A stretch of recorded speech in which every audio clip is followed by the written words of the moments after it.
Bona tarda i benvinguts a la presentació del llibre Decàleg irreverent per a la defensa del català, del professor de llengua catalana Gerard Forés i Dalmau. Cada divendres, durant 10 setmanes, vam publicar a través del núvol, la revista digital, un decàleg i ara s'ha vist plasmat amb aquest llibre. Aquesta presentació va acompanyada d'un diàleg amb l'autor i Jordi Monllau, altra persona que tenim aquí a la taula, que a la vegada és el protagonista del llibre. Aquesta setmana sabeu que el Tribunal Suprem ha confirmat que el 20% de l'ensenyament ha de ser en castellà i que ha de ser d'incompliment. Vull dir que la cosa està que arde. Ho he dit en castellà.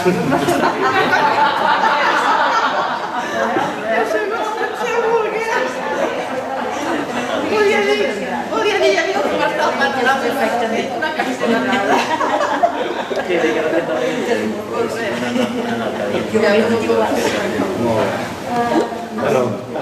Bona nit. De fet, ara em deia el Jordi que a diferència d'altres xerrades que hem fet, aquesta setmana donaria més pes a tot el que és el tema educatiu, que és candent, i ara ho parlàvem i el tractarem, aquest tema.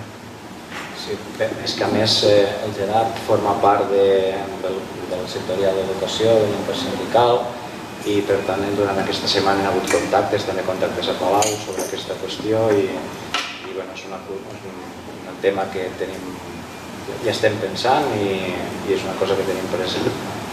Bé, normalment plantegem aquesta presentació que l'hem fet allà a Amposta i a Tortosa amb anterioritat, la plantegem com un diàleg i per tant no tenim res preparat, res per l'estil i veurem com surt. Jo sí que preparo algunes preguntes que després faig o no faig, depenent com van les coses. Sempre demano, i a més ara que estem realment en família, perquè no som gaires però a més ens coneixem, la majoria, doncs si voleu intervenir en qualsevol moment per comentar el que sigui, per fer una aportació, per fer una pregunta, com vulgueu, aprofitem aquest petit format que ens ajuda i entenc que també ho farà més dinàmic i millor. Comencem ja directament. A veure, totes les argumentacions que es fan en contra qüestionant el dret a la normalització plena de la llengua catalana al seu domini lingüístic, i per normalització plena entenc que se pugui usar amb plenitud i total llibertat la llengua en el seu domini històric, parteixen d'una premissa que està molt difosa i àmpliament acceptada, i és que aquesta és una societat bilingüe, societat naturalment bilingüe, bilingüe per definició. A partir d'aquí tota l'argumentació va costa avall, perquè aquesta és la premissa major que justifica tot el que vindrà a continuació. Jo li plantejo aquesta pregunta. Som una societat bilingüe? A veure, si mirem en termes factuals i fàctics, actualment som una societat bilingüe però amb un bilingüisme totalment inharmònic. Inharmònic vull dir que hi ha una part de la societat que sap parlar dues llengües i té plenes competències en dues llengües, i hi ha una part de la societat que només en té en una o en alguna altra però no el català. Sempre hem estat una societat bilingüe? Doncs mira, precisament avui la meva àvia fa 101 anys i ella no és bilingüe. Ella va néixer l'any 1920, diria, i no és bilingüe. És a dir, això del bilingüisme social, en què es parlen dues llengües i en què una va menjant terreny a l'altra, hem de tenir en compte que és una cosa molt recent. Als anys 20-30 ja n'hi havia una mica, minoritari. Ja sabeu que molts murcians es van establir, per exemple, a l'Hospitalet, es van integrar perfectament, però això generalitza a partir dels anys 60, 70 i 80. I quan se'n noten més els efectes, precisament, és quan per qüestions demogràfiques i d'altres tipus els catalanoparlants passem a ser una minoria al nostre país, i parlem sobretot a partir de l'any 2000. Fins l'any 2000 érem un 50-50, per dir-ho així, actualment som un 36% pelat. Ara és quan es noten més els efectes d'aquest bilingüisme inharmònic. Què vol dir això? Doncs que, per exemple, a Terres de l'Ebre segurament la situació és diferent, perquè a les enquestes d'usos lingüístics diuen que hi ha un 72% de parlants habituals de català, tot i que baixant, igual que la resta del país. Però, clar, imagineu-vos, a l'àrea metropolitana el nombre de parlants habituals del català és un 27%. Si tenim en compte que els parlants de català acostumen a canviar de llengua amb els castellanoparlants, el que tu sents al carrer no és un 27%, és un 10%. I per tant, la sensació de ser estranger a casa teva és molt grossa. Per tant, som una societat bilingüe d'aquella manera, d'una manera bastant injusta. Sí, potser convé fer una precisió, saps que m'agrada fer-la sempre, per aclarir una qüestió que generalment no és tan clara o que no està, el seu coneixement no és prou difós i aclareix bastant les coses. El bilingüisme és una categoria psicològica, és a dir, els individus, les persones poden ser bilingües o políglotes, depenent de la seva capacitat i de la voluntat que tinguen, poden dominar diverses llengües, però les societats no són bilingües. És a dir, el bilingüisme no és una categoria sociològica o una categoria social. Les societats funcionen per defecte en una llengua i la utilització de més d'una llengua simultàniament per als mateixos usos lingüístics suposa una despesa d'energia i un esforç injustificats que per injustificats tendeixen a evitar-se. Per tant, les societats funcionen en l'espai públic amb una sola llengua. El bilingüisme, quan es dona com a categoria social, es dona d'una forma merament transitòria entre un monolingüisme i un altre bilingüisme, i un altre monolingüisme, que pot ser una restitució del lloc que li correspon a la llengua originària d'aquell territori, d'aquella societat, o la substitució d'aquesta llengua si al darrere la llengua que hi ha arribat té un poder i una hegemonia. De fet, les llengües funcionen per espai d'ús. Per exemple, el món de l'empresa, a l'àrea metropolitana, per exemple, sempre l'hem tingut bastant fotut, no? Però el món de l'escola, si més no fa 20-30 anys, era un espai d'ús segur. Segur vol dir que, en principi, es feia en català. Tot això ha retrocedit molt. Els darrers anys no només ha retrocedit molt, sinó que ara, de manera legal, el que volen fer és consolidar aquest retrocés. I això és la sentència del Tribunal Superior de Justícia refermada pel Tribunal Suprem la darrera setmana. Digues. No, deia que jo vaig treballar a Barcelona gairebé 20 anys de profe per allà, a la metropolitana. A l'escola privada sí que es parlava català, en tots els àmbits, a l'escola pública jo no em vaig trobar cap escola pública a la metropolitana que parlés... A Barcelona ciutat? Bueno, a la metropolitana... És que no és el mateix Sant Vicenç dels Horts que Barcelona. Quan dic àrea metropolitana parlo en un concepte ampli perquè és el que tenim d'enquesta d'usos lingüístics. L'enquesta d'usos lingüístics diu àrea metropolitana 27%. Però clar, a l'àrea metropolitana hi ha pobles que tenen un 80% de catalanoparlants, pobles que tenen un 5% o un 10%, vull dir que és un concepte bastant elàstic. No, vaig treballar a Sant Just d'Esvern, sí que era un 90% catalanoparlant, Sant Joan d'Espí, 90% castellanoparlant. Sí. Té a veure amb la sociologia del municipi, tot això. De fet, quan jo vaig arribar a Barcelona fa 20 anys, era un 45% catalanoparlant i senties molta transmissió de pares a fills, i ara posa-li que és un 20-25% Barcelona. Per què? Doncs perquè hi ha hagut moviments demogràfics de molts llocs del món i a més els catalanoparlants de Barcelona, per qüestions d'habitatge, econòmiques, el que sigui, estan sortint. Per tant, ja s'està donant el doble fenomen. Per això que hi hem el doble, clar, perquè et ve gent de fora i els de dins se'n van. És un doble factor. Fixeu-vos que aquest retrocés, ja ho he dit ell abans, es dona a tots els àmbits, territorials, també a Terres de l'Ebre, que tanmateix continua sent el lloc on es parla més, hi ha un ús més alt habitual del català, però ha davallat 17 punts percentuals els últims 15 anys. De la sèrie de les enquestes d'usos lingüístics de la població, que són les enquestes més ben fetes en aquest sentit, que arranca l'any 2003 i l'última és del 2008, en aquests 15 anys se registra un pas de més del 90% d'ús habitual del català a un percentatge poc superior al 70%, són 17 punts. És un 20% de disminució d'ús habitual de la llengua catalana. És a dir, que el retrocés es dona generalitzat a tot arreu i és molt ràpid.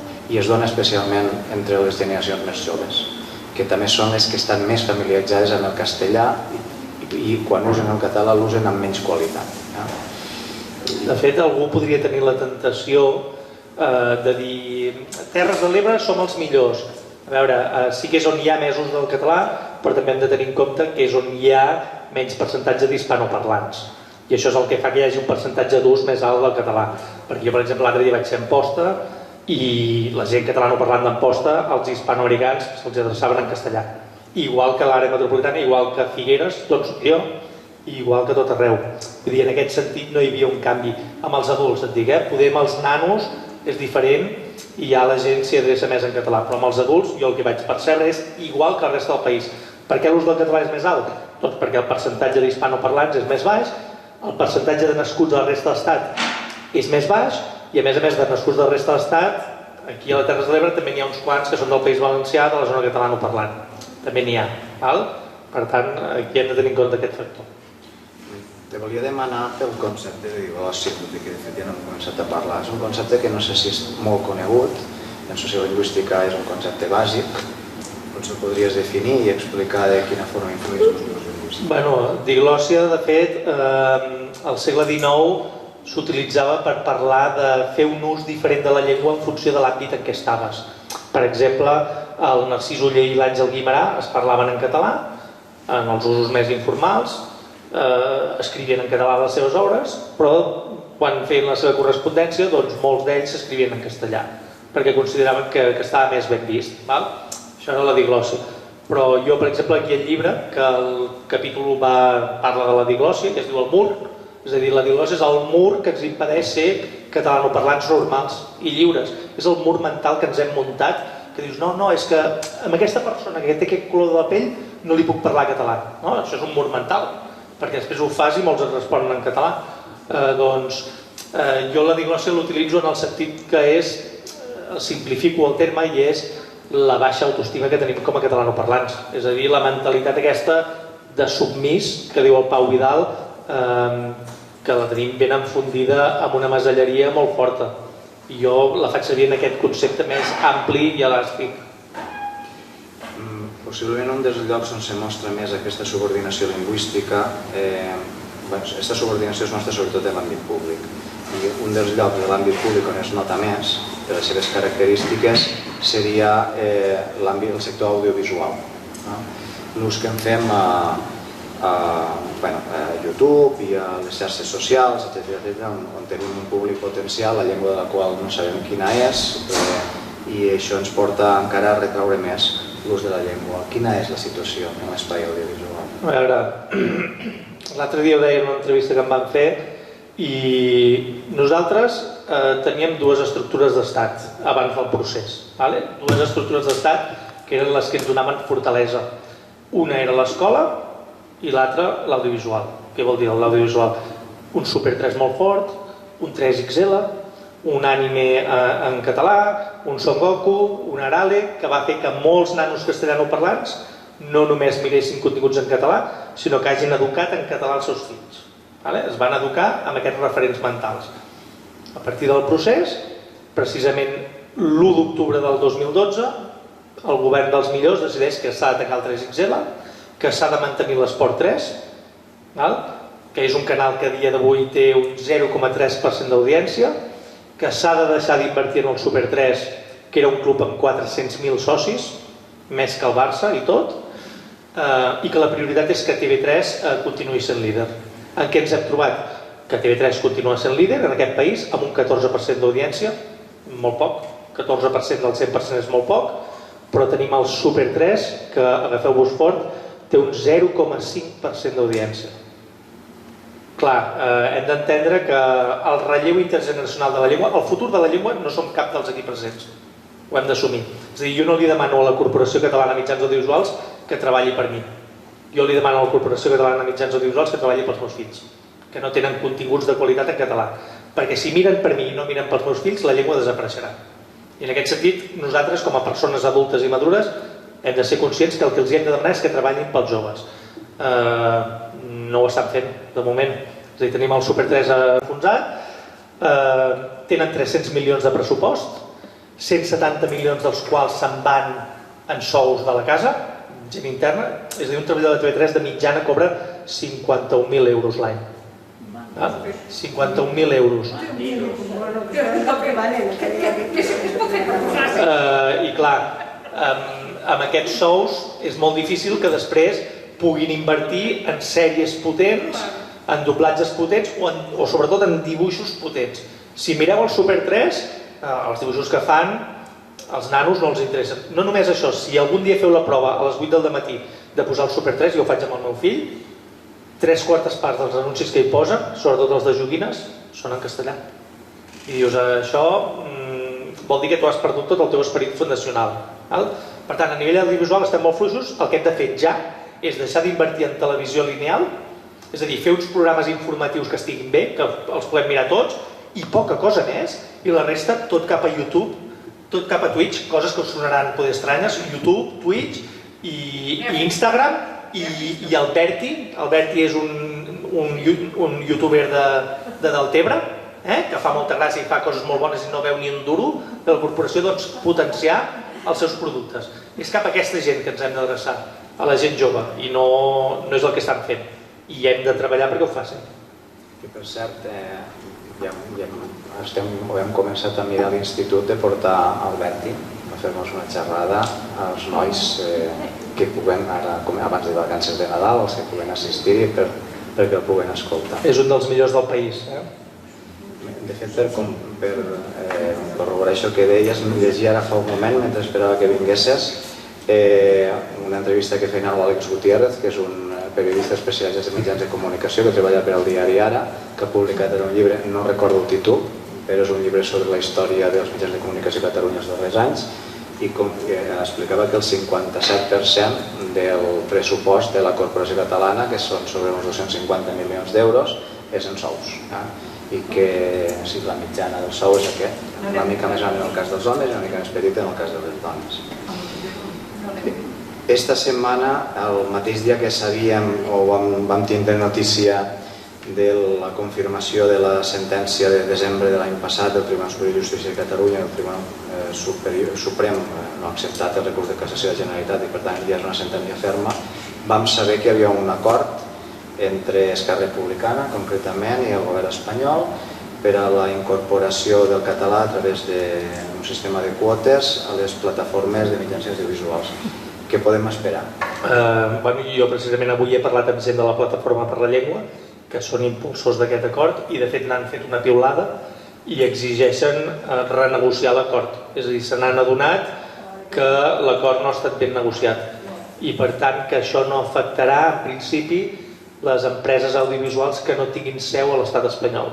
És a dir, l'acord aquest afectaria Movistar, afectaria Filmin, però no afectaria les grans empreses audiovisuals, les que mira la major part de la gent, que són Netflix, HBO i Amazon Prime, per exemple, i per tant si no afecta les grosses, tu et quedes amb les racialles, no? I per tant ja ara se n'estan adonant que no acaba de rotllar bé la cosa. Pot ser tard, no?, de totes maneres. Home, jo penso que des de fa molts anys els polítics catalans a Madrid tenen una certa incapacitat per negociar, per fer valdre el seu poder. Avui un amic m'ho deia, si del PSOE no pots ni treure respecte per les llengües oficials de l'Estat, entre les quals el català, pots deixar caure el govern, perquè pitjor ja no pot ser.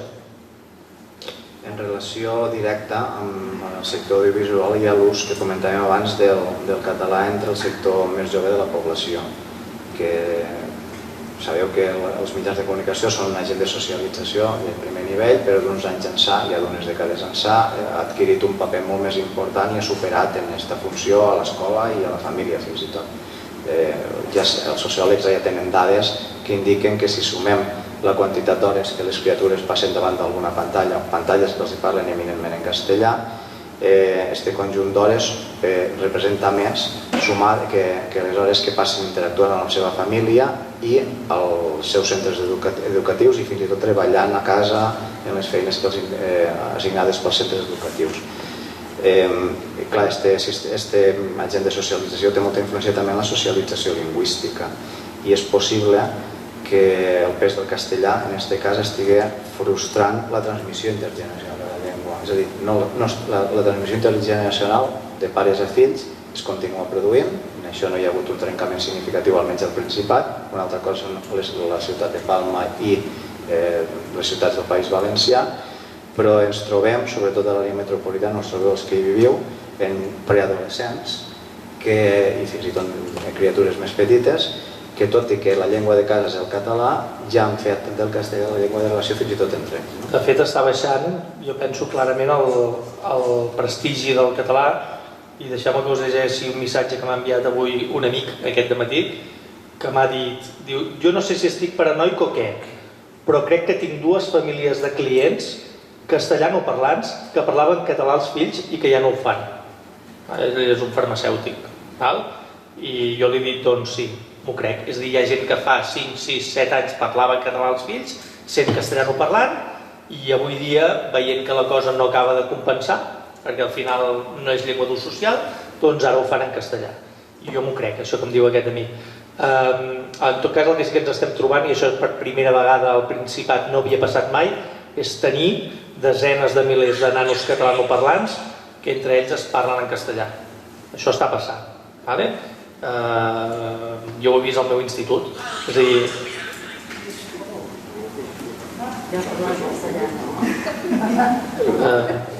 Doncs...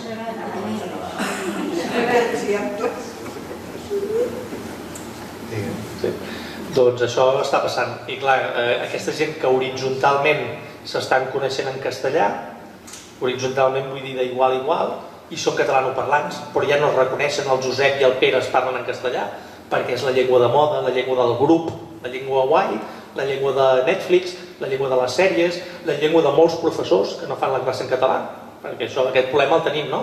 Quan diuen un 25% de classes en castellà, hi ha molts instituts de l'àrea metropolitana que es fan un 60 i un 70% de classes en català, que això és el que ens hauria d'haver preocupat molt abans.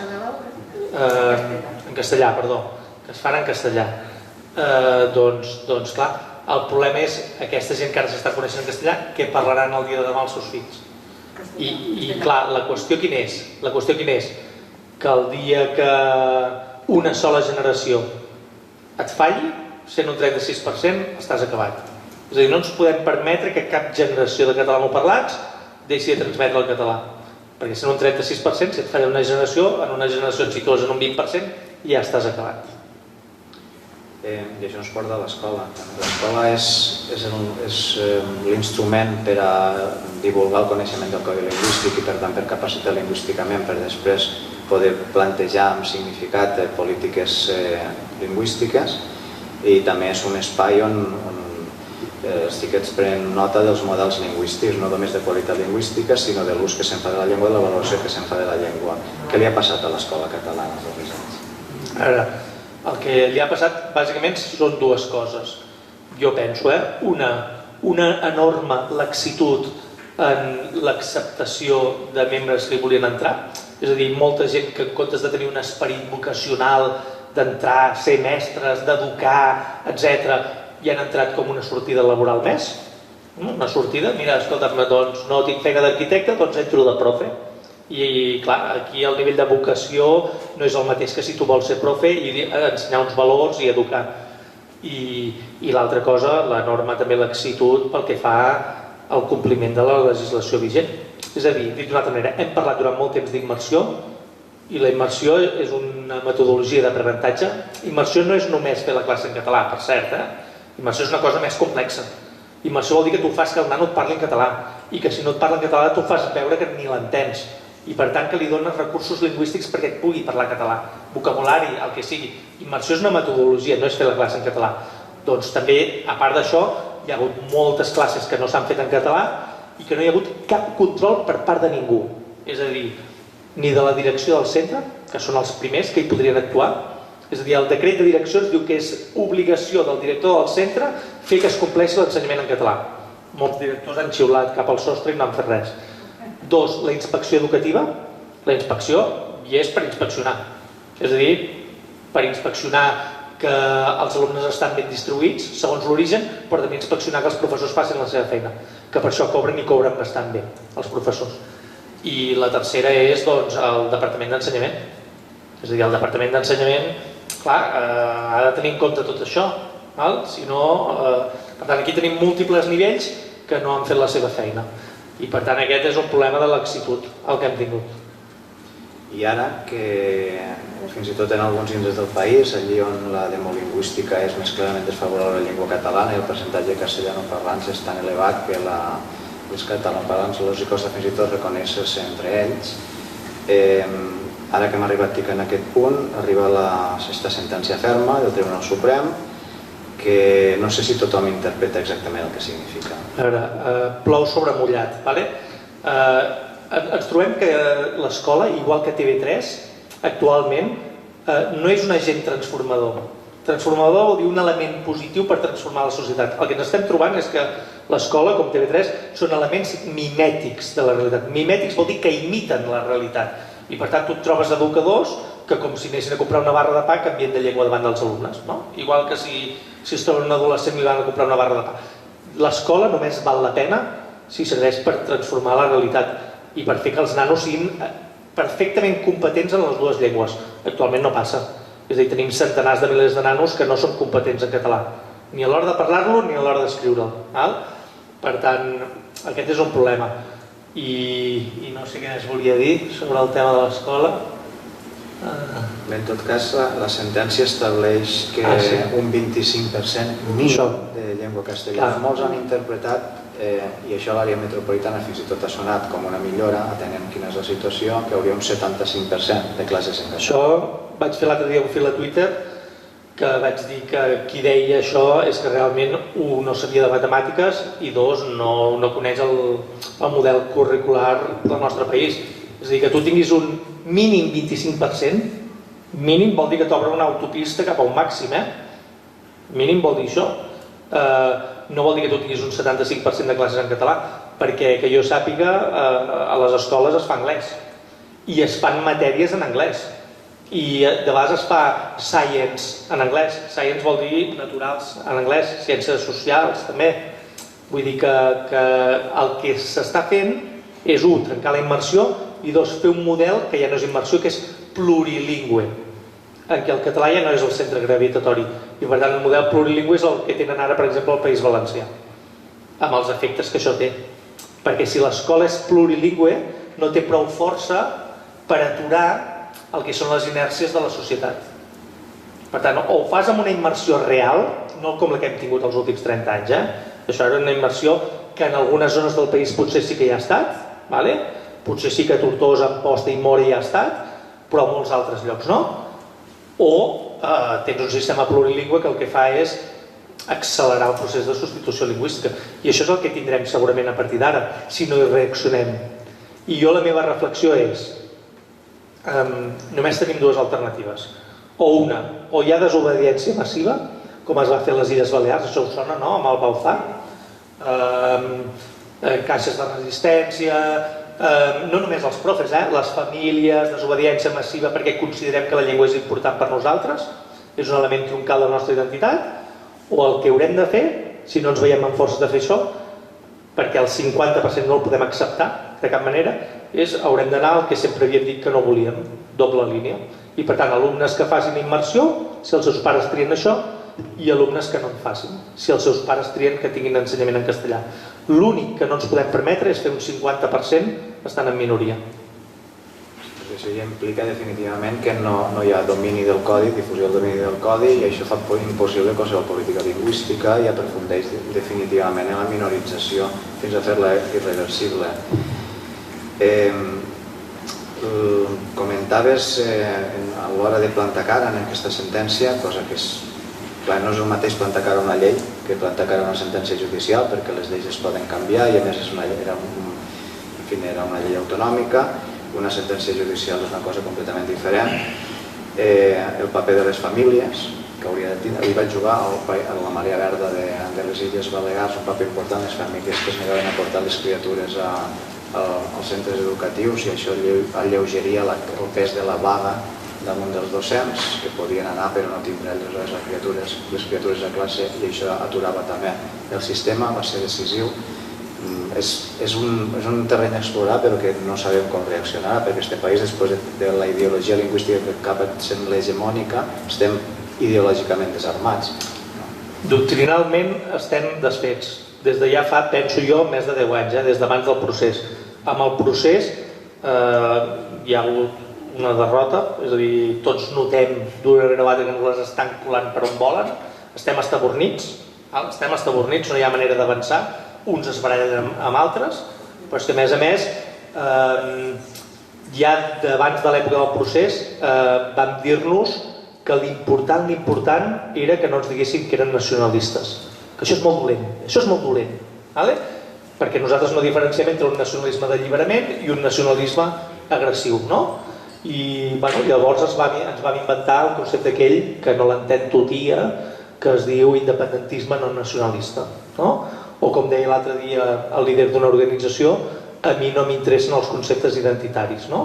I dius, bueno, la teva organització demana cuidar la llengua, la cultura i el país. Què hi ha més identitari que això? Què hi ha més identitari que la teva llengua i la teva cultura? Vull dir que en aquest sentit hem caigut en unes contradiccions terribles que no ens n'hem adonat de sumar més gent.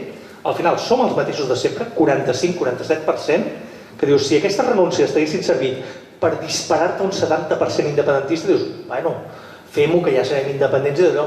Estem igual que estàvem, a nivell electoral. No hem crescut. Fixeu-vos-hi, és que no hem crescut.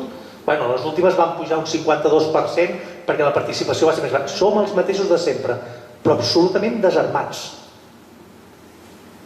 Defensar la llengua és nacionalista. Això t'ho compren els partits independentistes, O com deia el Joan Bordeus l'altre dia en un article de Núvol, partits que es diuen d'esquerres com Esquerra Republicana i la CUP han estat més preocupats que no els diguin nacionalistes que de defensar els drets lingüístics dels seus propis electors. És a dir, estem en aquesta situació. Vosaltres sentiu que els últims 10 anys s'han defensat els vostres drets lingüístics amb ungles i dents? O amb dents i ungles? Jo no ho percebo. És a dir, jo sento els membres del govern parlant que defensaran múltiples col·lectivitats. L'última és la dels totis, no sé què... S'han de defensar totes les col·lectivitats del món. I curiosament, tu tens 2.800.000 catalanoparlants de molts orígens, de moltes llengües i de molts colors de la pell, perquè no tots són catalanoparlants de família, n'hi ha molts que s'han fet el català seu, i aquests, els partits independentistes, no els defensen, que són la seva base electoral. Vosaltres coneixeu algun partit del món que no cuidi la seva base electoral i que es dediqui a engrandir la dels altres? Oi que és inimaginable? Doncs això és el que estem vivint en aquest país. En relació amb això i més concretament en la qüestió de la ideologia lingüística, s'ha difós darrerament aquesta idea del multilingüisme que en l'àmbit escolar se tradueix en plurilingüisme i que consisteix bàsicament en despullar dels elements simbòlics les llengües i convertir-les simplement en codis comunicatius. Quan es fa això, en el cas del català se li lleva l'únic valor afegit que té i l'única eina de defensa de la qual disposa, que és el caràcter identitari, de crear comunitat, d'identificar els individus que el parlen com a membres d'una comunitat històrica singular, que és la comunitat catalana.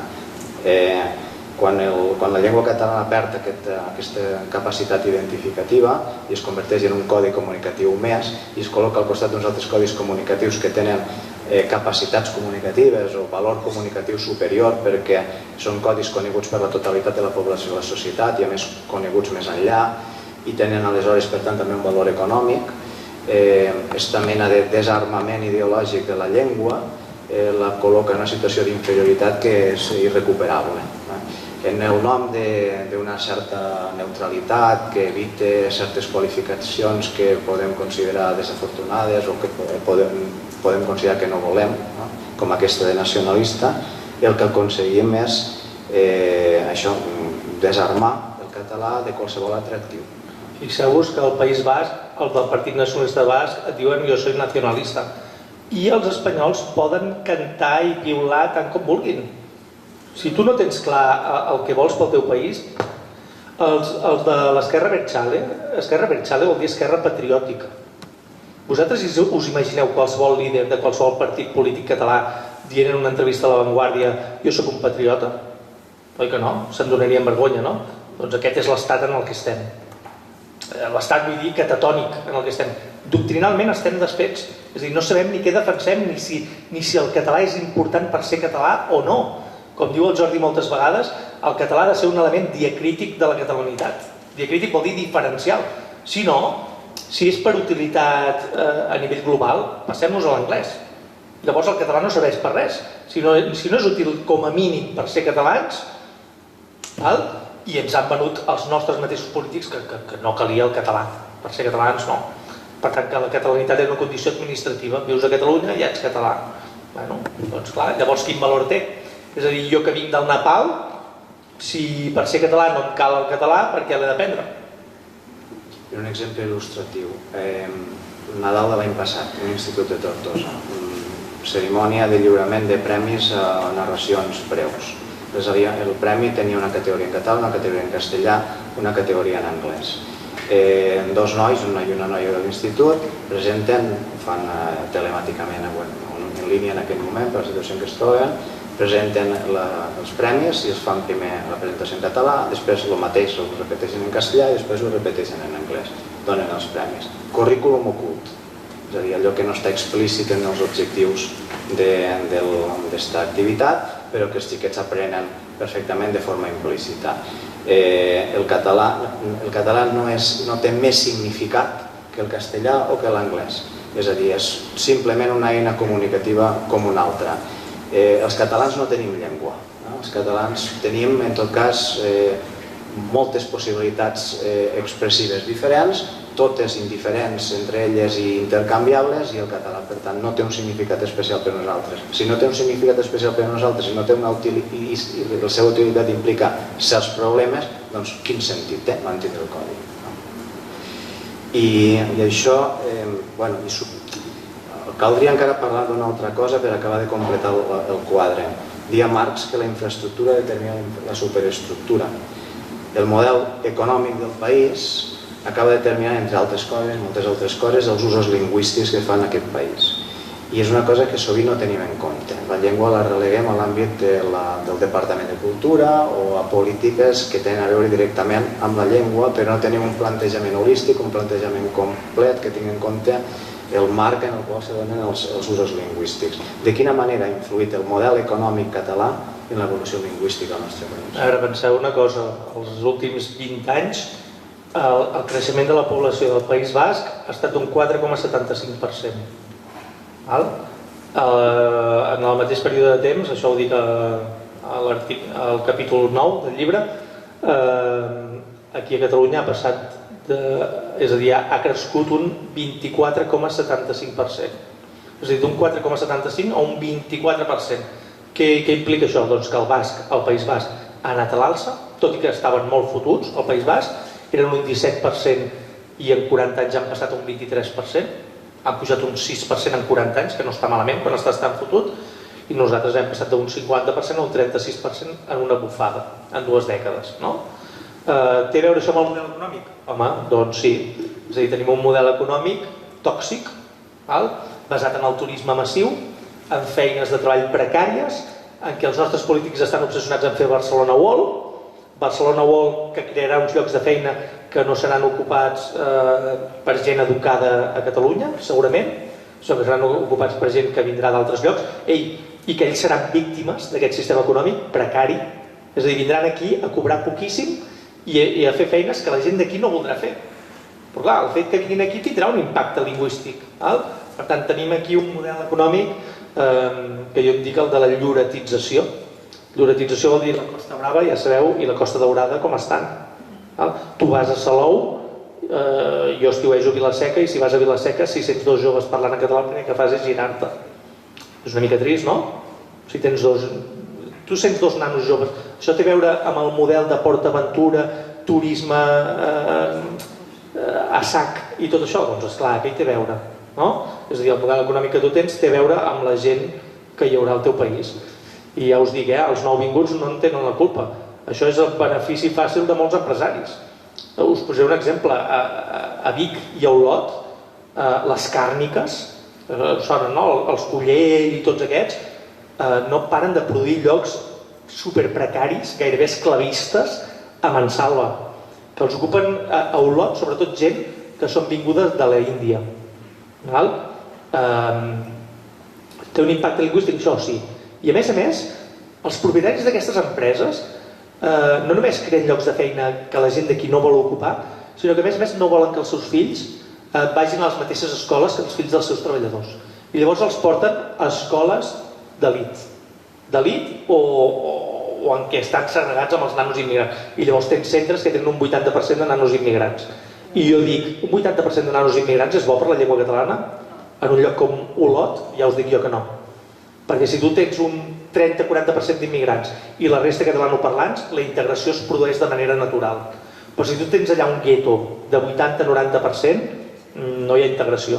Per tant, de moltes de les coses que ens passen, nosaltres en tenim la culpa. Nosaltres, vull dir, el govern, els empresaris, els catalanoparlants en general. Els catalanoparlants en general. Vull dir que ja cansa una mica la història de tota la culpa és de Madrid. El model econòmic aquest i Barcelona World el volen fer els nostres. I la destrossa urbanística que hi ha hagut al Baix Penedès, que l'ha destrossat, l'han fet els nostres, perquè les competències d'urbanisme són de la Generalitat, no són de Madrid. Per tant, això, una comarca que era catalanoparlant, que s'han fet segones residències i primeres de gent de l'àrea metropolitana, de l'Hospitalet, això ho ha permès els nostres, això no és Madrid. Per tant, jo estic molt cansat de tota la cantarella victimista que no atreu a ningú al nostre projecte lingüístic i nacional. Això no atreu a ningú. És a dir, imagineu-vos, jo vinc de Sud-amèrica i dic que aquests tios s'estan tot el dia queixant. I a més d'estar tot el dia queixant-se, estan tot el dia canviant-me de llengua i no me la parlen. I dius, home, jo em poso la seva pell i una mica de tírria sí que ens tindria. Perquè diria, aquests són uns fluixos i estan tot el dia queixant-se, no? Per tant, jo penso que en aquest sentit hem de fer un canvi de mentalitat i tenir el que ell et diu voluntat de poder, voluntat de dir, a veure, aquí en aquest país quina és la cultura que mana. I això vol dir que nosaltres hem de tenir una certa mentalitat i exigir als nostres polítics que facin la seva feina. Ei, que per això guanyen les eleccions, no? Perquè els votem, perquè exerceixin el poder, no per fer de floreros. Tothom hauria de fer la seva responsabilitat, perquè vostè mateix... Tothom. Que si els inspectors, que si els professors... Tots, tothom. Bueno, sí, ja en parlarem, no?, del consum responsable. Sí, el que vull comentar és que en el País Basc és una cosa que és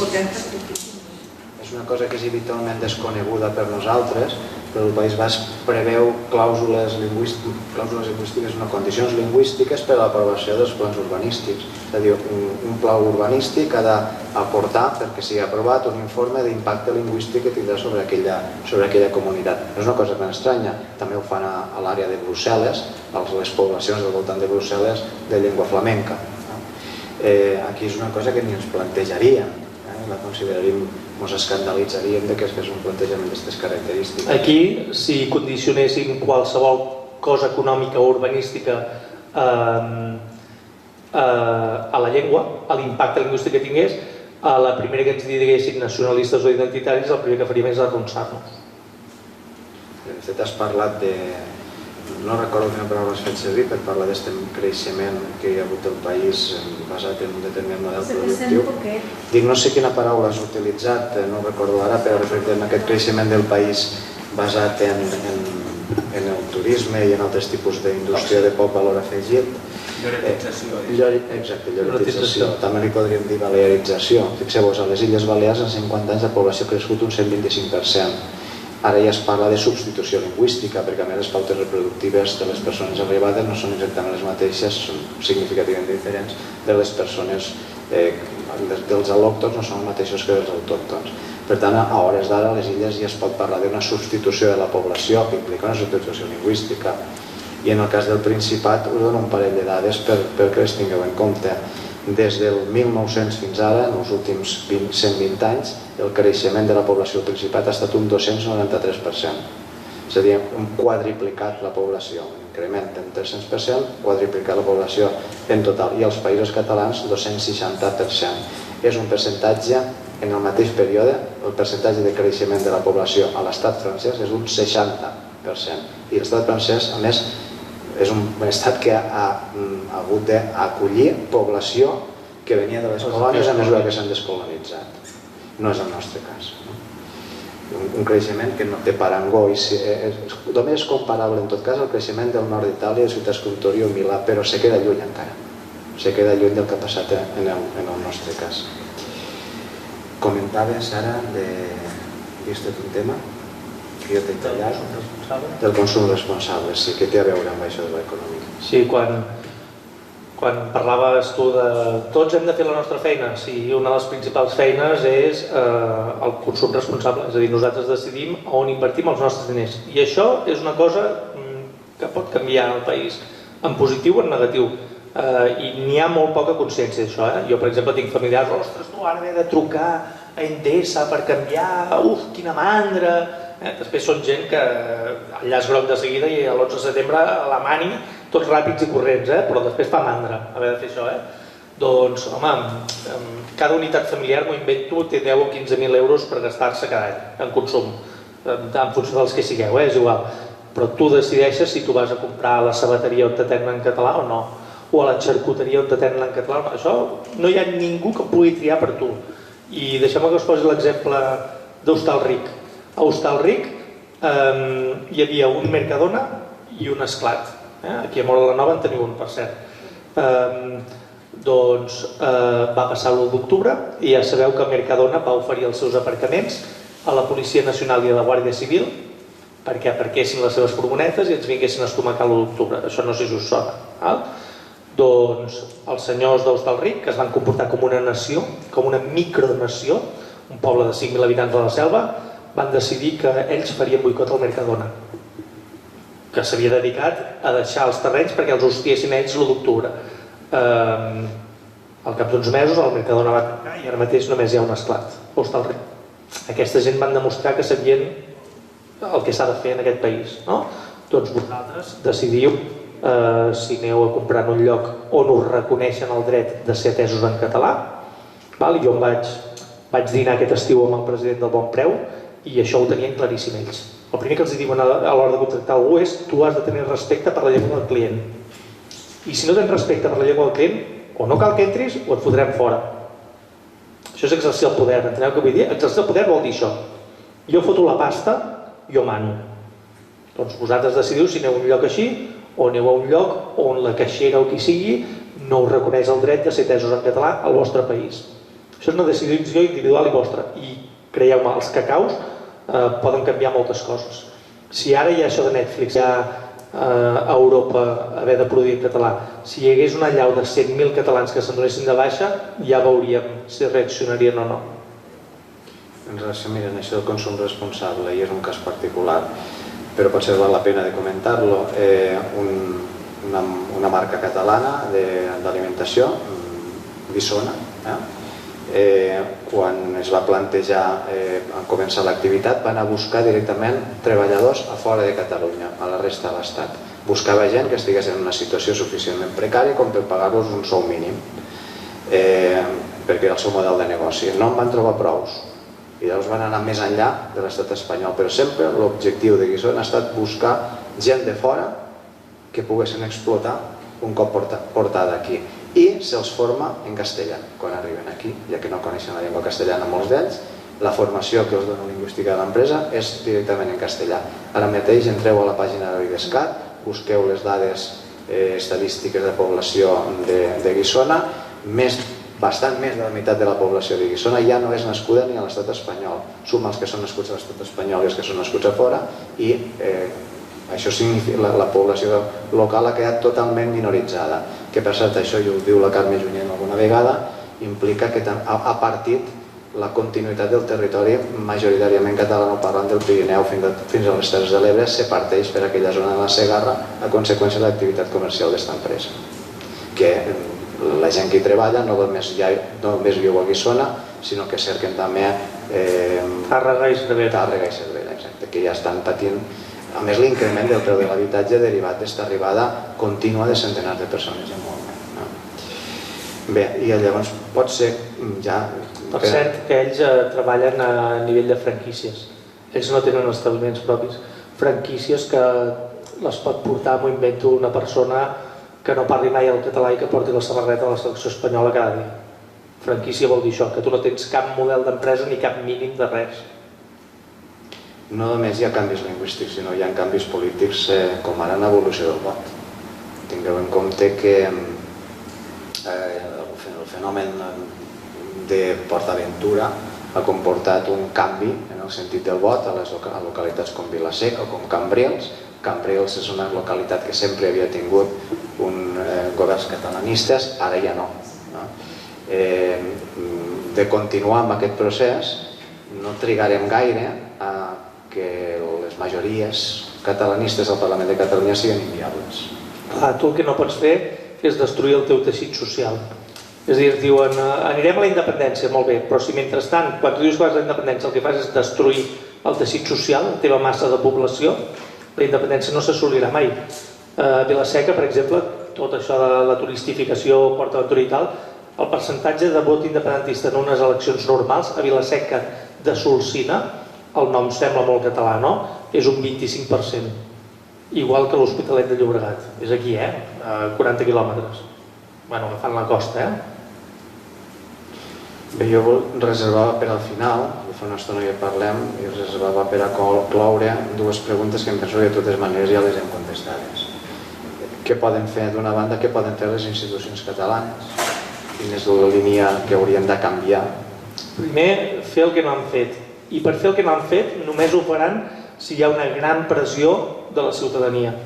I per tant, jo l'altre dia vaig tenir una reunió amb 2 diputats de la CUP i és que no sabien, ni tan sols sabien, que la immersió no s'havia aplicat a secundària.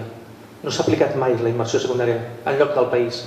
I dius, tios, sou diputats, no viuen el seu món. Hi ha molts polítics que viuen el seu món, no viuen a la realitat. Ni la llengua és el seu principal element de... I ja us dic, només ho faran si senten el buf al clatell de la ciutadania. Jo, sincerament, el proper 11 de setembre la faria davant de la seu dels partits polítics.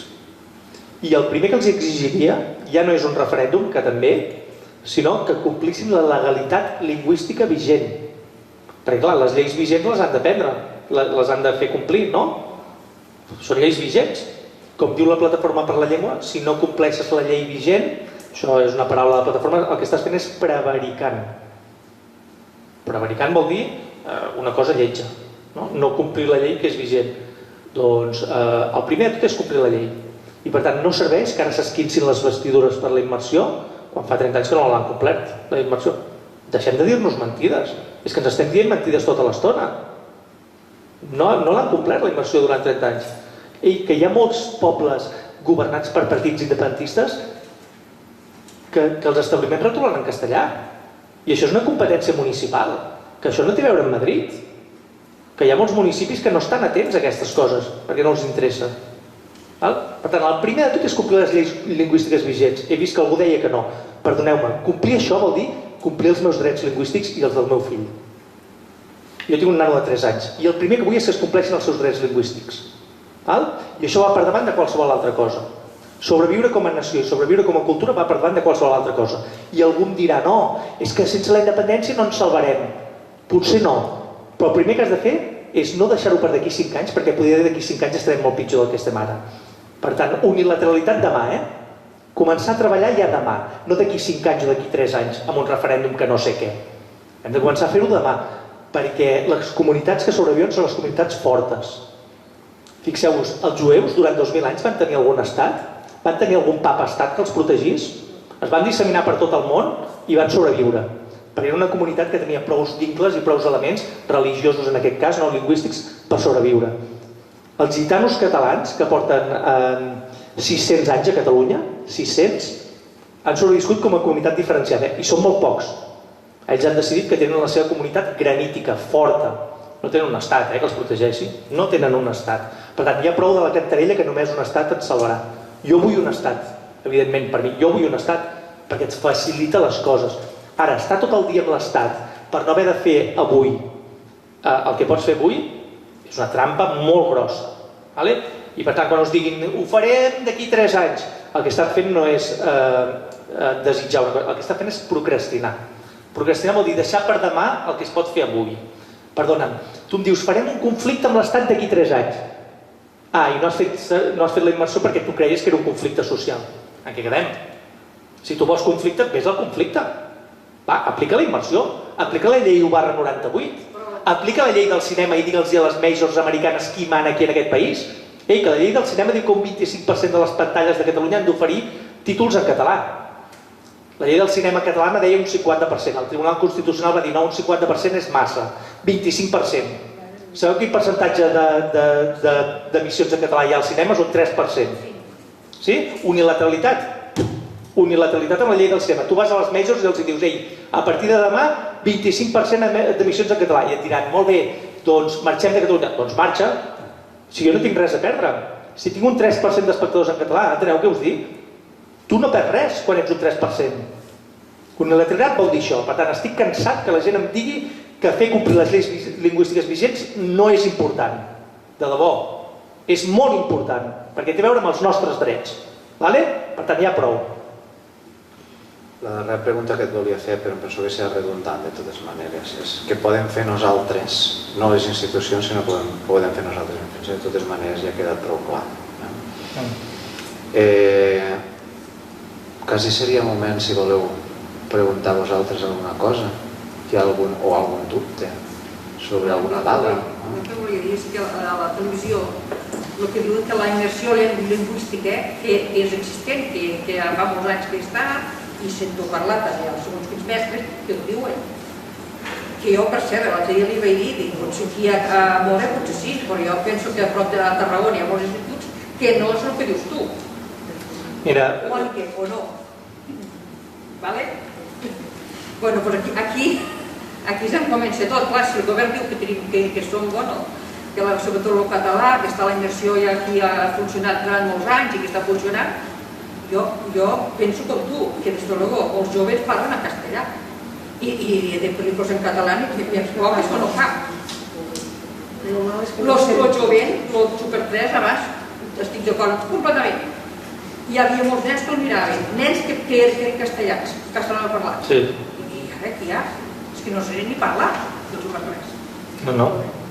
Bueno, doncs el que dic, els sous, és 50.000 euros i resulta que no inverteixen en gent que tingui idees o que faci la feina bé. Tu creus que a Bonavista, ara que deies Tarragona, els barris de Ponent, que se'n diu, jo m'ho conec perquè jo estiuejo allà, els barris de Ponent, Bonavista, Torreforta, Camp Clar, tu creus que allà hi ha immersió?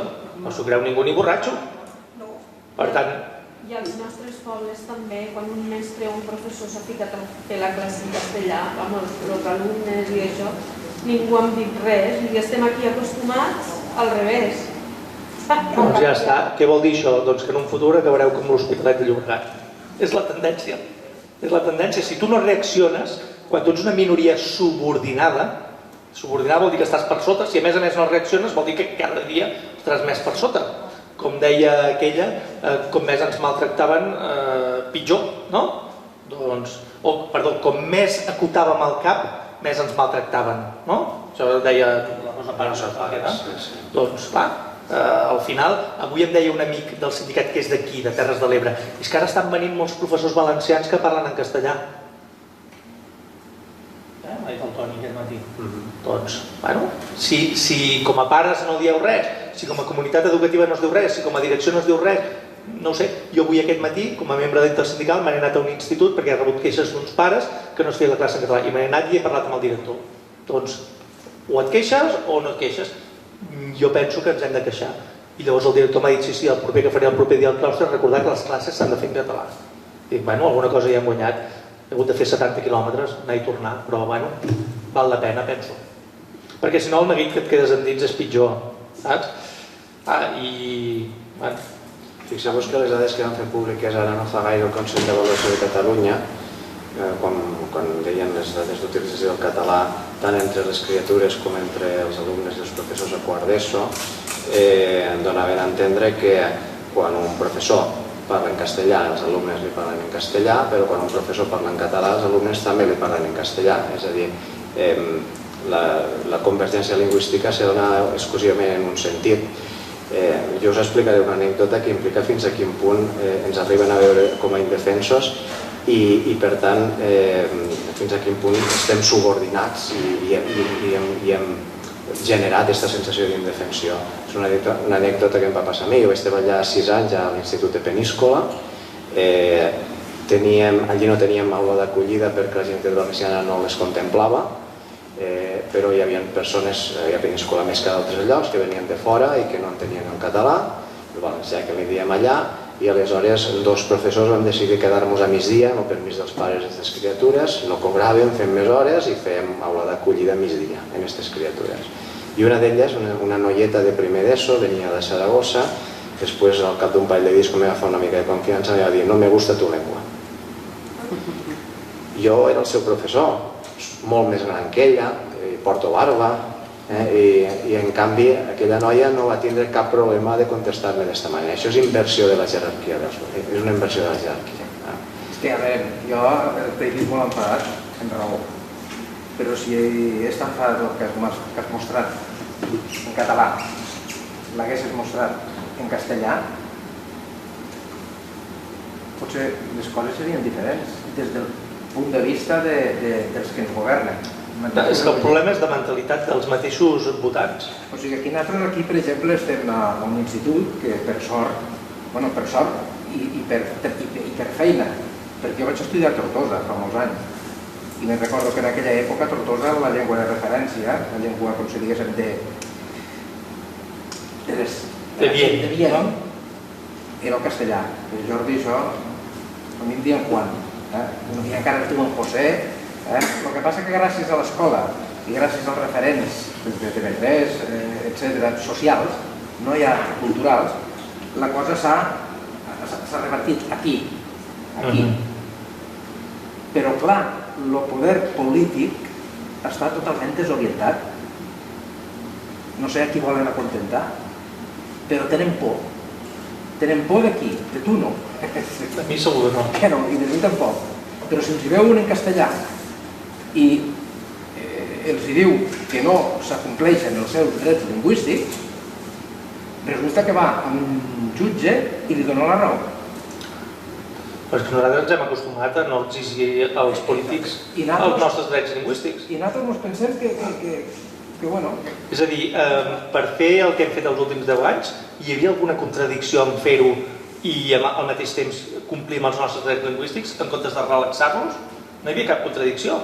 Si tu vols avançar, has d'avançar en tots els sentits. No pots permetre retrocedir en un sentit i dir que avances en l'altre. Mira, una de les dades que va sortir l'altre dia d'ensenyament, que les va publicar la Conselleria d'Educació, és que l'ús prioritari del català entre alumnes en 15 anys, des del 2006, havia passat del 67%, busqueu, al 21%. L'ús prioritari entre alumnes, repeteixo, en 15 anys ha passat del 67% al 21%. I després sí, han augmentat els usos bilingües, català-castellà, però com ha dit el Jordi, els usos bilingües són un espai entremig a l'hora de passar del català al castellà, que és com passa al País Valencià, com passa a Galícia i com passa a tot arreu. Hi ha gent que diu, home, no, però sí, han passat en català, però molts són bilingües i tal. Igual, això és una pèrdua. Per tant, això també té a veure amb el que hem fet nosaltres els últims anys, o amb el que no hem fet. I la llengua crec que a part és un element de cohesió social, d'integració. Evidentment. A veure, vam tindre un president que venia d'Andalusia i estàvem tots contents perquè l'havíem integrat, no? O perquè s'havia integrat a partir de la llengua. Sí, sí. Ara et dona la impressió que el futur ens diu que ens haurem d'integrar a Netflix, no? És la globalització, això. Si a la globalització no tens uns polítics amb les idees molt clares, que vol dir que totes les polítiques que facin, totes, vagin encarades a enfortir la llengua, polítiques d'acolliment de nouvinguts, urbanístiques, educatives, d'ajudes socials, aleshores ja no tens res a fer. L'altre dia parlàvem amb el Jordi, fixeu-vos, allà a l'entrada d'Amposta, abans de la crisi van intentar fer una urbanització, no sé si eren de 1.000 habitatges o 2.000 habitatges. Ja ho heu vist a la vora del riu, és terme de l'Aldea. Aquest creixement tindrà un impacte, hauria tingut un impacte lingüístic? Evidentment que hauria tingut, perquè no només l'hauria ocupat gent del poble. I per tant, tot això té un impacte lingüístic. Quan us diguin, m'ho invento, quan l'alcalde us digui Móra d'Ebre, de manera triomfalista, això m'ho invento, passarà de... Quants habitants té? 4.000? 5.500. Passarà de 5.500 el proper any, aquest any, enguany, a 8.000 habitants la propera dècada. Tremoleu. Jo no dic que no hagi de créixer la població. Jo el que us dic és que si hi ha un creixement de població molt gran en poc temps, patirem per integrar. Per tant, jo no estic dient que Móra no hagi de créixer, jo no estic dient que Móra hagi de perdre població, ni molt menys. Jo el que us dic és, si volen fer grans projectes de vés a saber què, el més probable és que la llengua pateixi. És matemàtic, són faves comptades. Jo soc d'una ciutat que es diu Figueres, jo vaig néixer a Figueres, que en 25 anys ha passat d'un 60% de catalanoparlants a un 25%. I per tant els canvis van molt ràpids. Els canvis van molt ràpids. I per tant, si vosaltres em dieu això, mora no passarà. Bueno, tampoc havia de passar al COI, no? Aneu ara al COI, la ciutat de l'Ovidi i de l'Isabel Clara Simón, no havia de passar. I en una generació estan pelats. Recordo quan es va projectar la urbanització Fadesa, jo estava en política en aquell moment, i el que es deia i es deia en un to triomfal quan es promovia aquesta urbanització és l'Aldea passarà a tindre 24.000 habitants. Jo pensava, no sé d'on sortiran, de l'Aldea o d'Amposta no sé d'on sortiran, però 24.000 habitants d'Aldea vol dir més gran que Amposta, i això tindria uns canvis socials que no acabaríem reconeixent.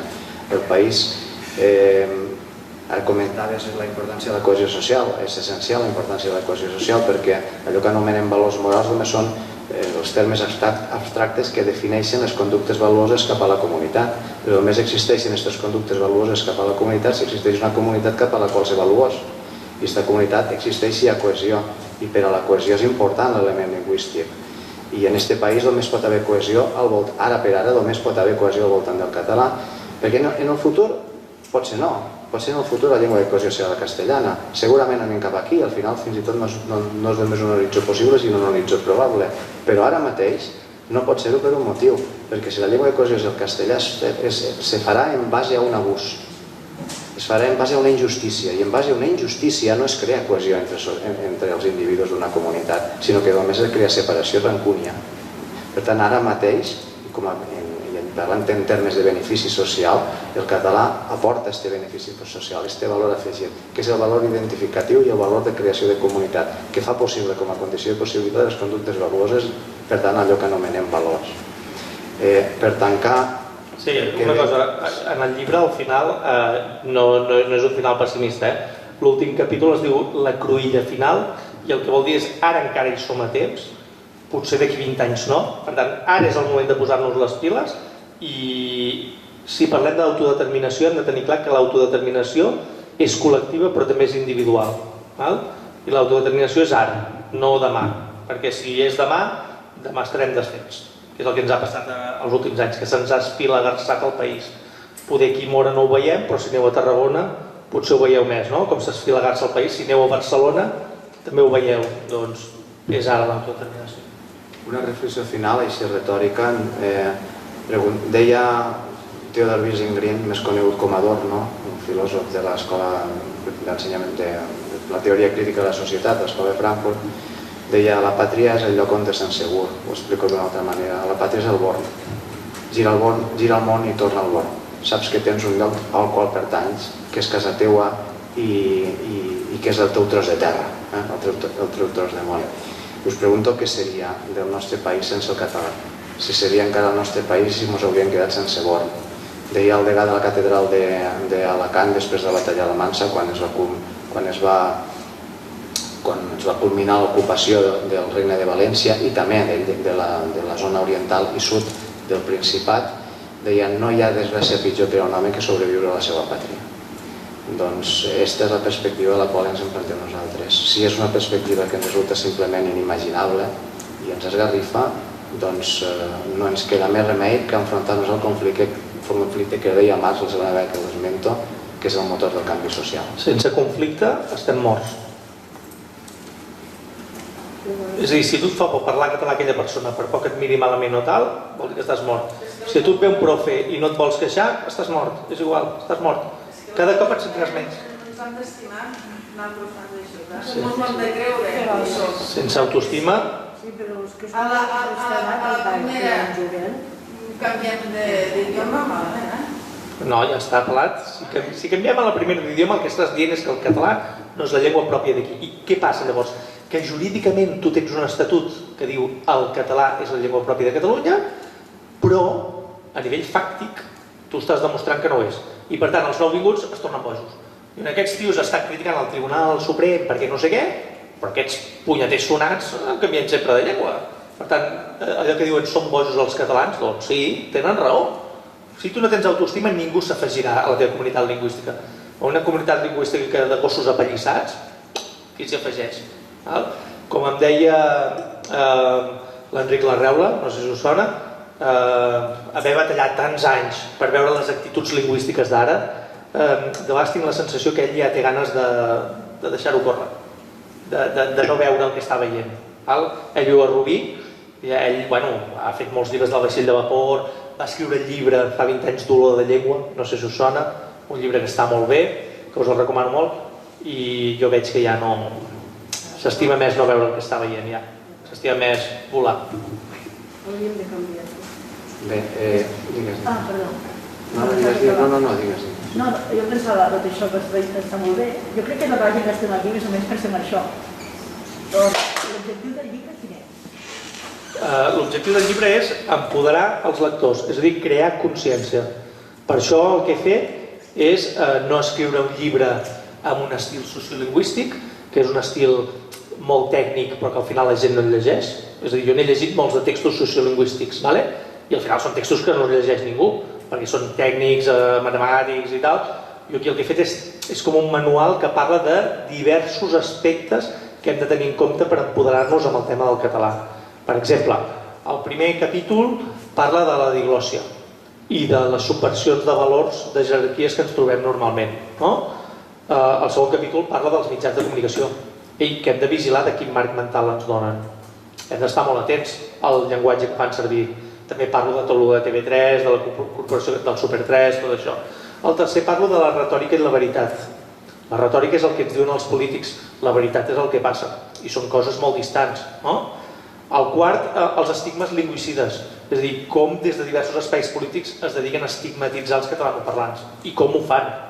Per exemple, si tu parles un català molt bo, que és el primer que et diran, ai, tu ets massa catalana.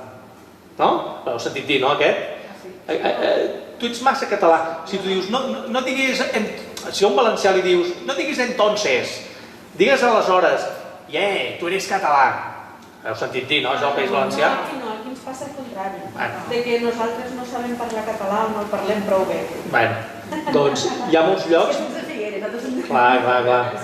Però vull dir que hi ha molts llocs que si parles tu ets massa català, que dius si no fas catalanyolades, jo m'ho he sentit dir, això prou de català, tu ets massa català.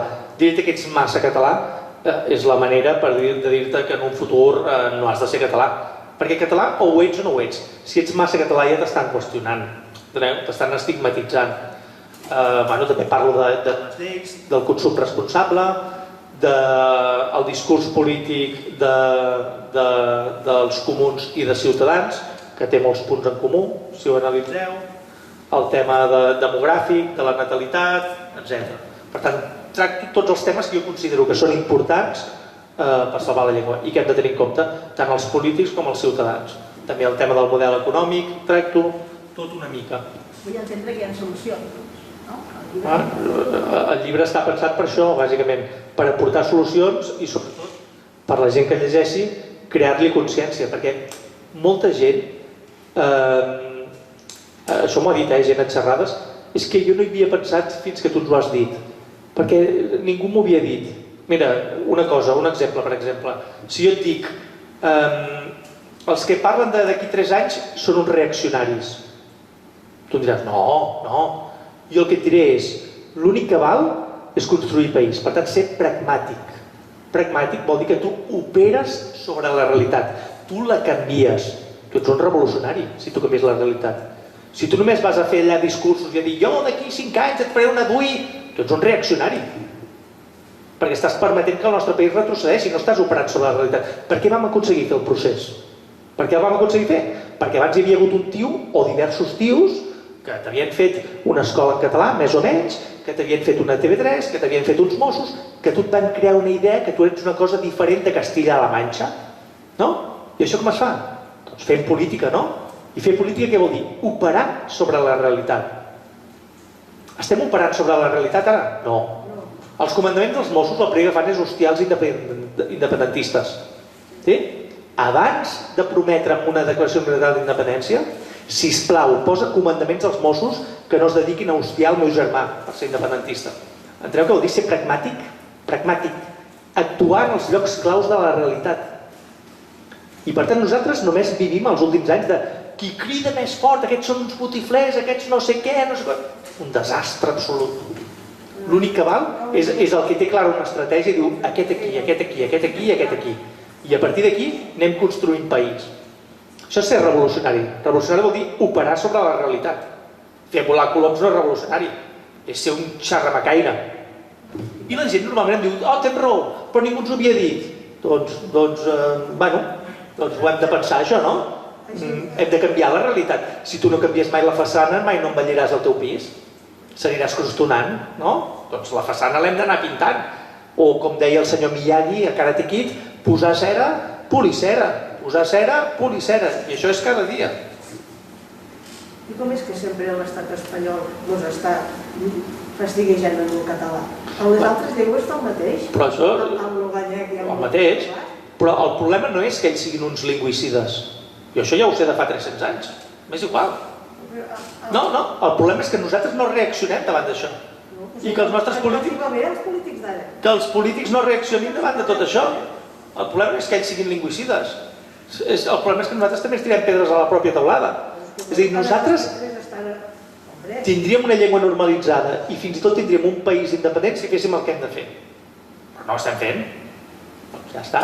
Però és que hi ha molta gent que... Però és que no estan fent, des de dalt fins a baix no està fent.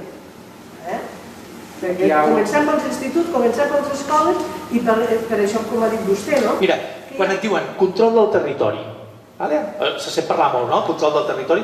Control del territori què vol dir?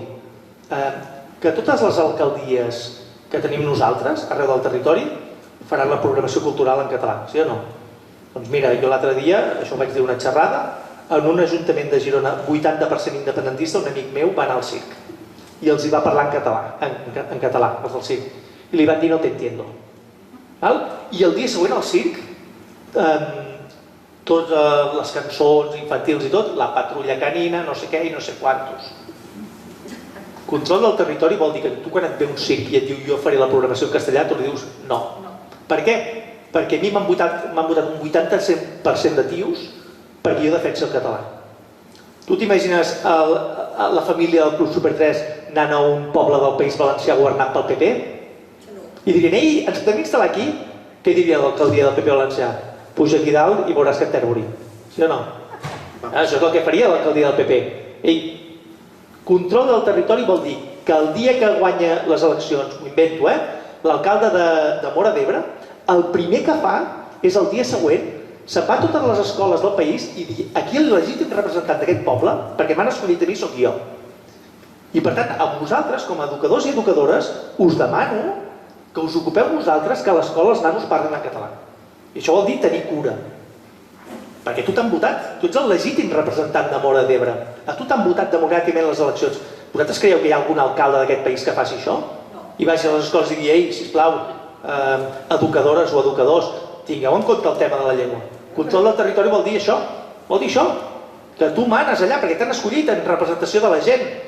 Els polítics en això no hi pensen, perquè la llengua no els preocupa. Però el mal és que els inspectors i tot això també són polítics, perquè si no, si la llengua diu tal cosa, doncs l'inspector o el professor o tal... Han de ser tots, però això han de ser tots. Entonces és que ja tothom ja està... Però això han de ser tots. Però tu, els polítics, els elegeixes tu, o sigui, els elegim nosaltres.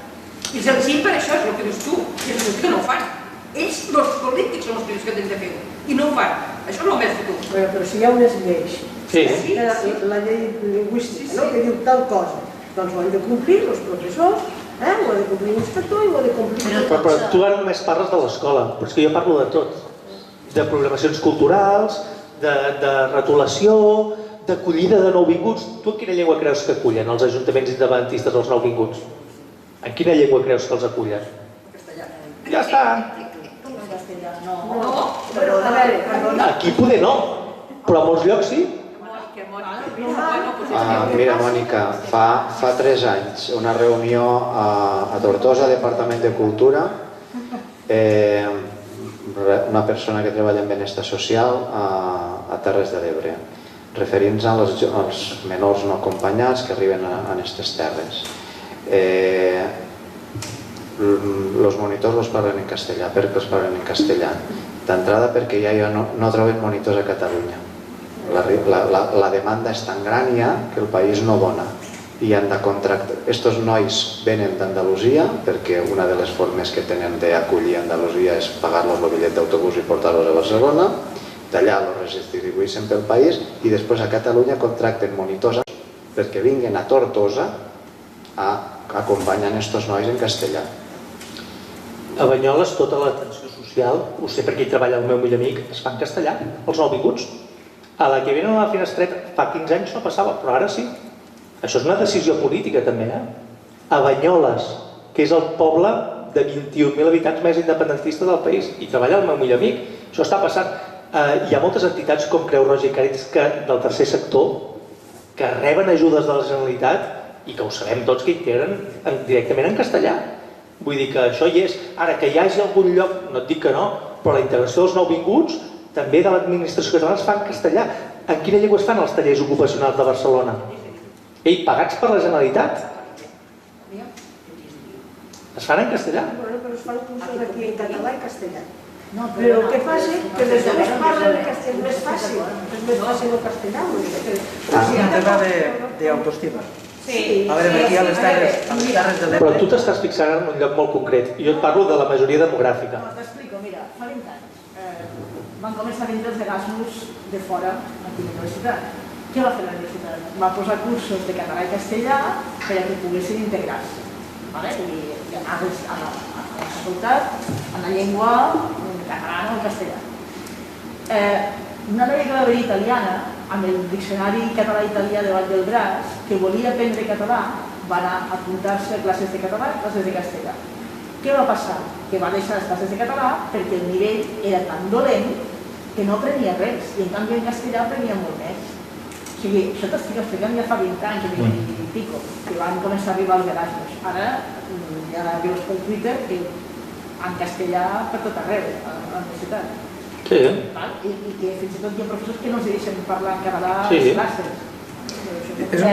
O que només una persona que vol canviar la llengua ja canvia. Llavors, clar, han de ser militants, és molt cansat ser militants. De ser militants. Jo no canvio això, però és molt cansat, això.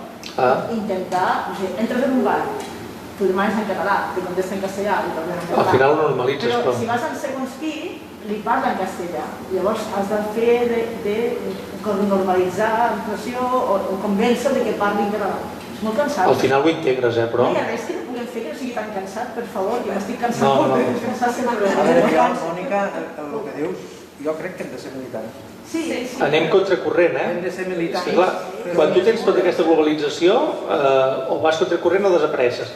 Per això jo he fet 70 quilòmetres per parlar mitja hora amb un director, perquè és que l'alternativa és molt pitjor. No ja et dic a nivell de país, per mi mateix, a nivell de sentir-me bé o no sentir-me bé, saps? Vull dir... Tampoc tens cap garantia que el professor que estigui a la classe... Bueno, després anirem a inspecció, si no, clar que tinc garantia. Primer parlo amb l'equip directiu, després si la família se'm queixa i no hi ha un canvi, aniré a inspecció.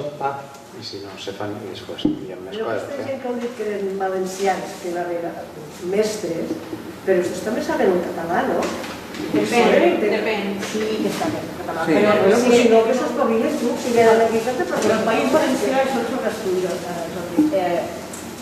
van començar a regalar, entre cometes, títols de nivell D de català, Alacant, etc.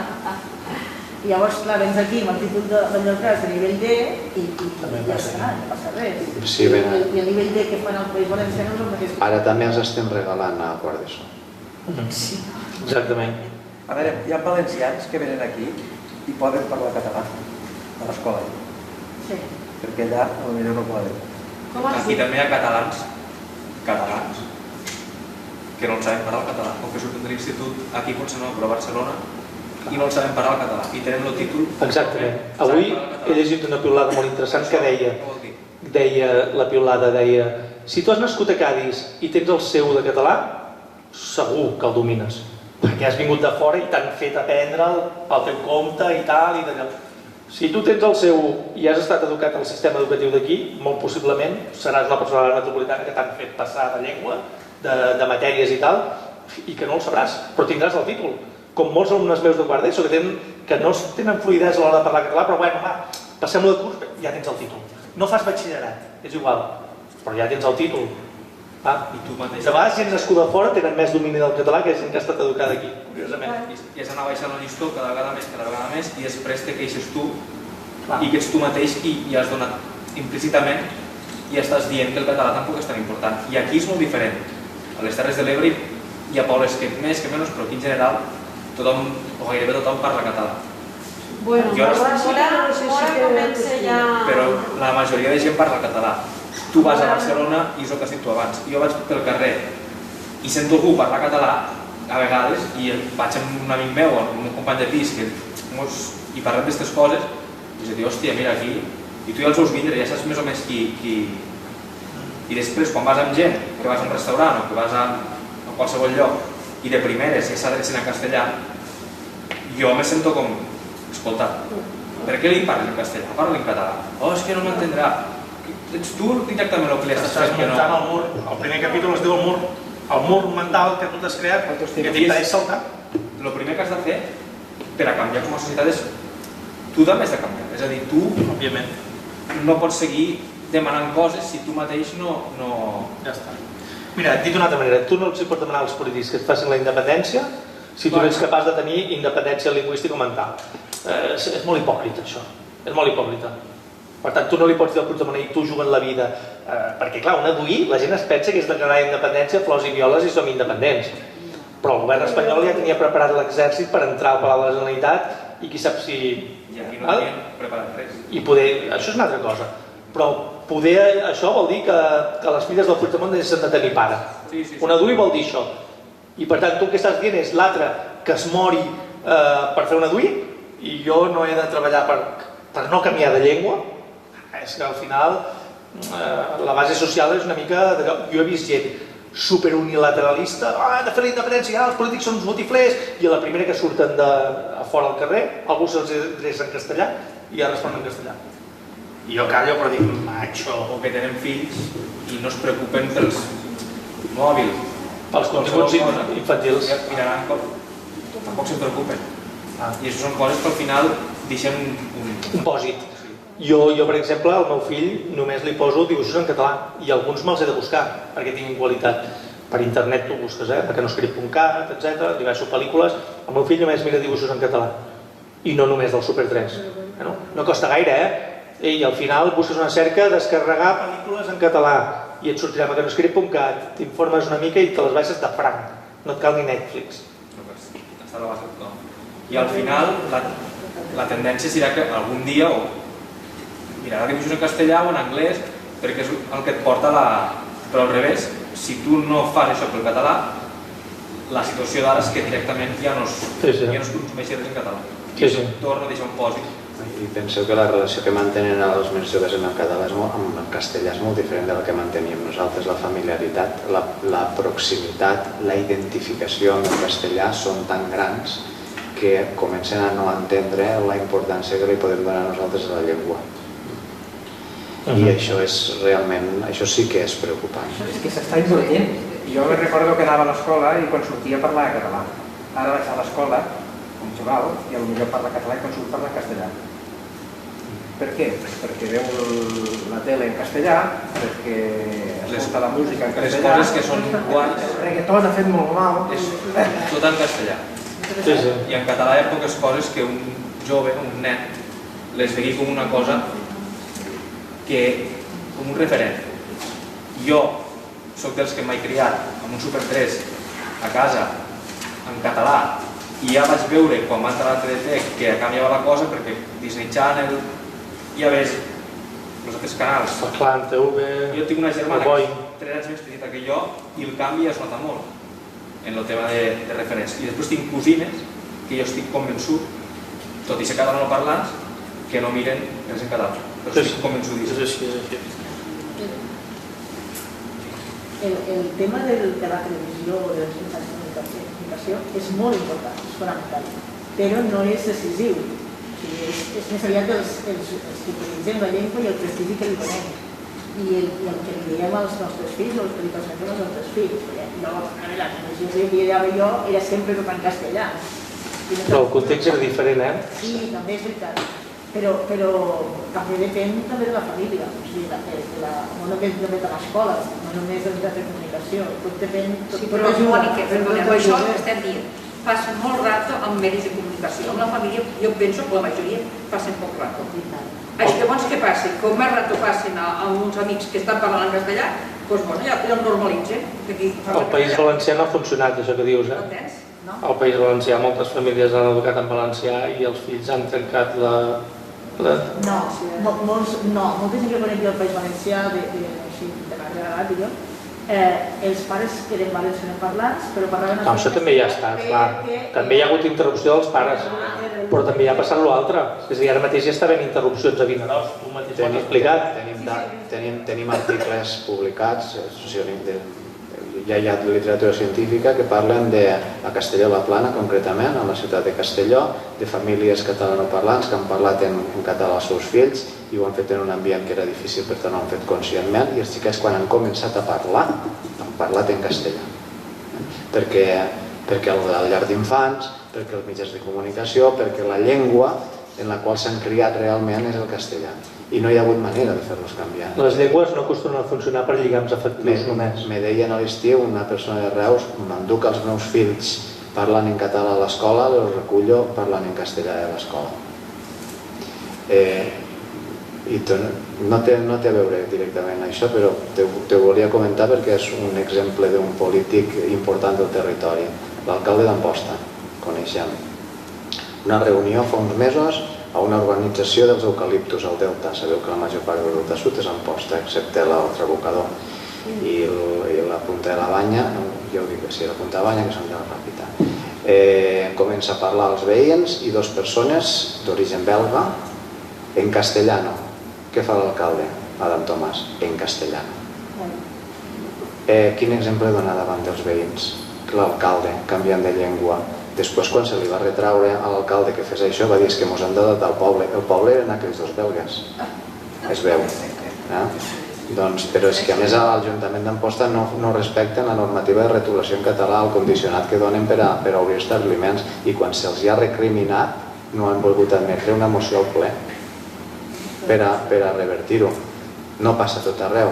Passo cada dia per l'Eix de l'Ebre, sabeu que Tortosa a la banda dreta és un tros és Roquetes, no és Tortosa, hi ha una zona industrial, han obert un supermercat d'origen d'una marca russa que es diu Mere, d'estos de baix cost. Quan hi vaig passar veig que tota la retolació exterior era en castellà, em va cridar molt l'atenció. Vaig agafar el telèfon i vaig trucar al regidor de Cultura, que el conec de quan eren minuts i anaven per aquestes carreteres fent pintades pel Delta. I li vaig dir, escolta, Cisco, passa això. Ell va agafar, va trucar, ara està tot en català. No tothom fa igual, però també és veritat que vaig haver de trucar.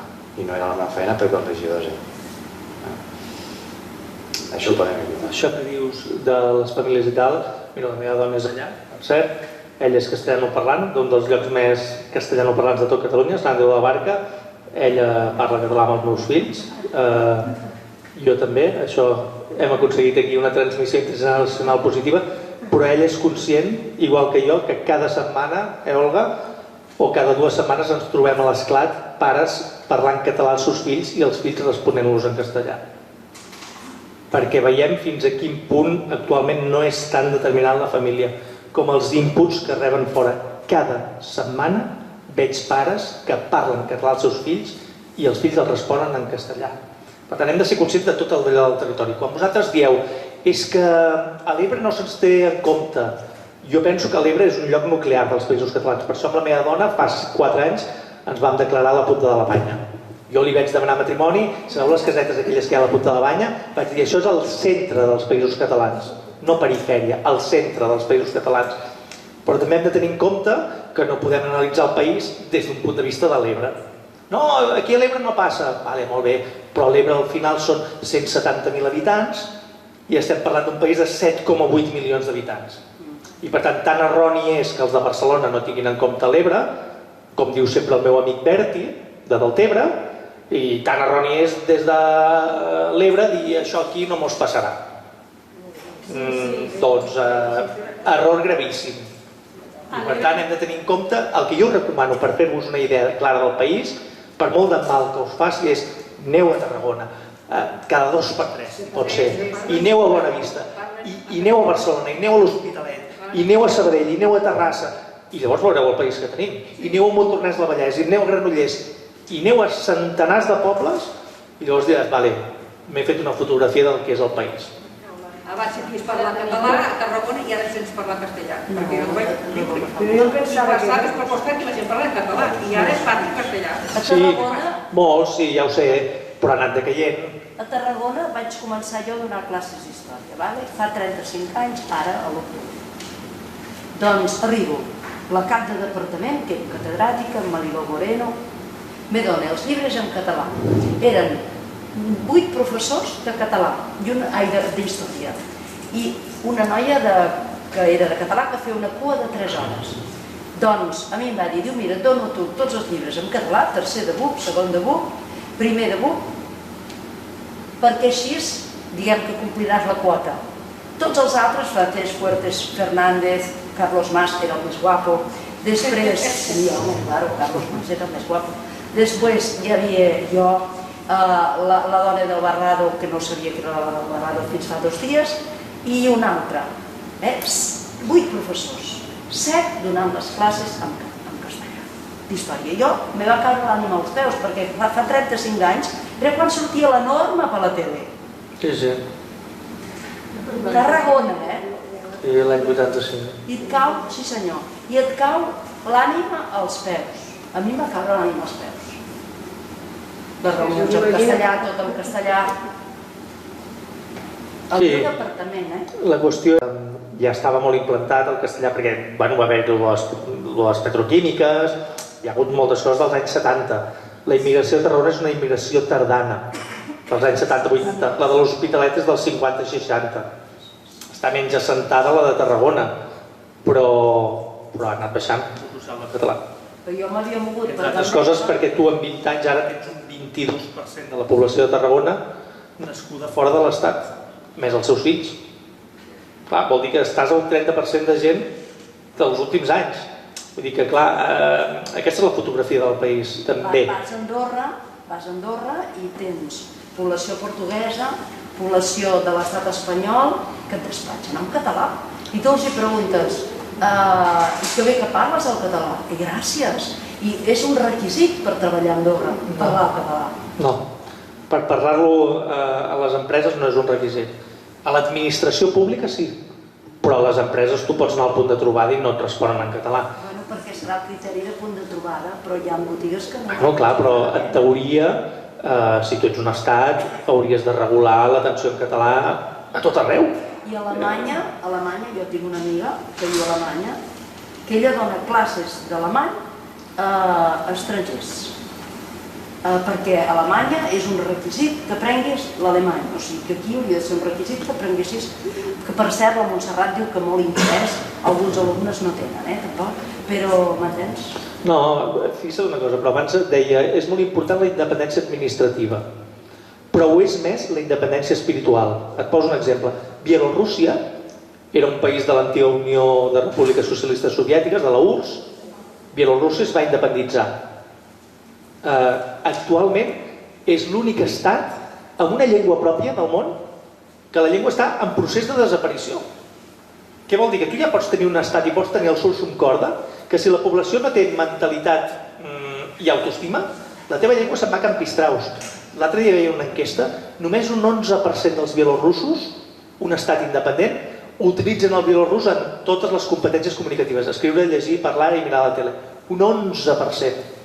Andorra ho heu sentit dir moltes vegades, ui, que malament que està la llengua. Clar, perquè els andorrans canvien de llengua també amb els castellanoparlants. Jo he conegut gent d'Andalusia que portaven 40 anys a Andorra i no han après el català per res. I tenien una peixateria en consorci amb un andorrà, perquè ja sabeu que allà per tenir una empresa has de fer-ho amb un andorrà de nacionalitat, que això és la que mama, perquè al final l'empresa era seva i li pagava un tant per cent a l'altre i ja està. Tampoc a Andorra et cal per res el català, en moltes coses. Per tant, l'important no és tant la independència administrativa que també com la independència espiritual. Ser ferms, és a dir, ser nació. Ser nació vol dir ser com els tios d'Hostalric. I per tant, si vosaltres dieu ara aquí es comença a sentir molt de castellà a Móra d'Ebre, vosaltres decidiu si teniu dos pebrotets com els d'Hostalric o si el català anirà retrocedint com a tants altres llocs.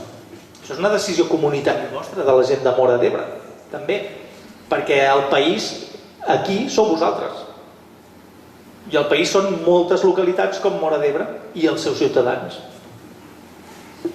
Bé, potser podríem donar-ho per acabat aquí. Us recordo, o us comento que teniu al darrere una taula, exemplars del llibre, si us voleu comprar i us els podré signar al Gerard. Moltes gràcies.